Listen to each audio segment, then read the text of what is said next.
We've been hearing a lot about Democratic backsliding and autocracy in America. If you want to get a real idea of what that looks like, take a look at what's happening in Tennessee.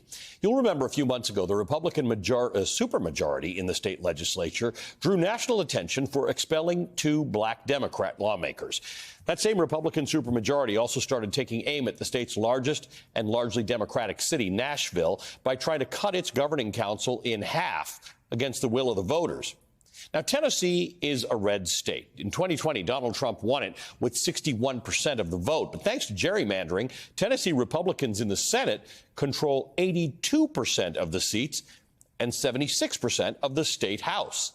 And that Republican supermajority is using its power to pass laws like one of the most stringent abortion bans in the country and statewide restrictions on drag performances, which a court later blocked as unconstitutional. Now, it was not always like this, as Anne Applebaum writes in The Atlantic. Quote, not so long ago, Tennessee was not merely a more bipartisan state, but a model of bipartisanship, which in the 80s and 90s was ruled by moderate Democrats and liberal Republicans. But today, Tennessee is a model of one-party rule, end quote. Joining me now is Anne Applebaum, Pulitzer Prize-winning historian and staff writer at The Atlantic. Anne, good evening to you. Thank you for being with us. You recently spent time in Tennessee reporting on this story.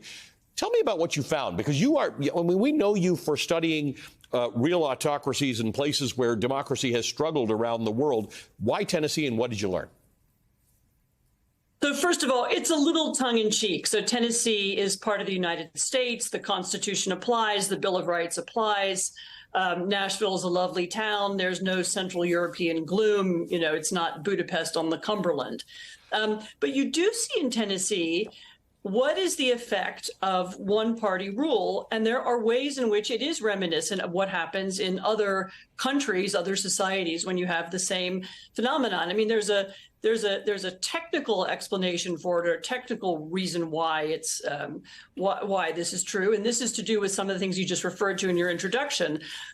When you have a heavily gerrymandered state, and when you have, as Tennessee does, very strict laws about voting, it's actually got one of the lowest voting rates in the country, maybe the lowest, depending on how you count.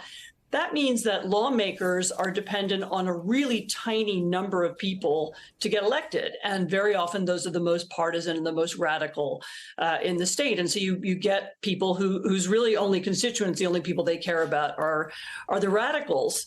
And that creates that kind of atmosphere. But there's a kind of existential thing that happens as well, which is that when you're in charge of everything, and the Republicans are in charge of everything in Tennessee, the state legislature, the governors, they appoint all the court positions, there's a kind of frustration that sets in as people say, well, we run everything, but we still can't get everything to be the way we want it to be. And then you get a kind of radicalization. I mean, it's almost as if when you're in control, when you have everything, you don't become nicer and more considerate of other people's views. You actually become more radicalized, and that's a phenomenon I've seen in other countries, and we saw it and can see it in Tennessee, and of course not only there. So now we're back full circle to talking about Eastern Europe and places, Central Europe, places that you've studied, because I always wonder about this. Once you're in charge of the whole thing, don't you get all laid back and are nicer about the whole thing because you actually have control and you can be benevolent dictators? But your research indicates not necessarily so, or at least not necessarily so in Tennessee.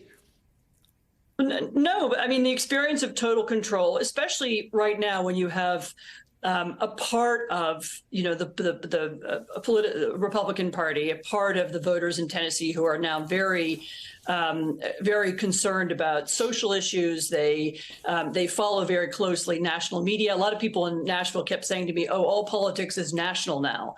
People used to say all politics is local, but people are very influenced by what they see on television. They want, real results. They want to achieve things. They see things on Fox News and they want it to happen in Tennessee. And of course, people don't have that kind of power.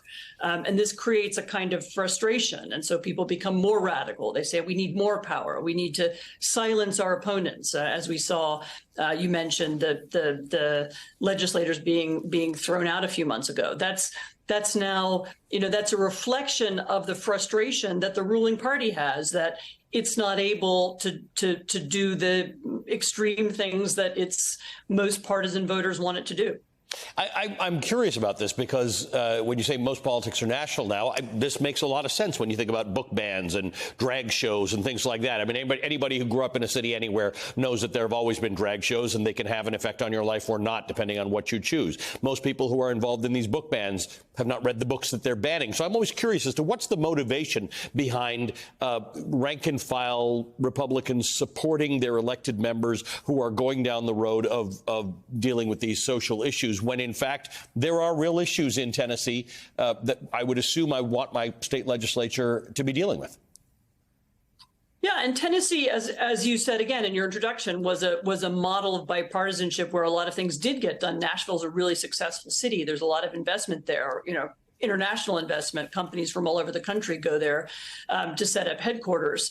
But what the voters are seeing, they're seeing these kind of headline culture war issues, and that's what they see on TV, and that's what is motivating them to vote. And they want their legislators to do something about it. And so you get these extreme actions, these, whether, as I said, whether it's book banning or whether it's, unconstitutional laws about drag queens that get overturned by the federal courts.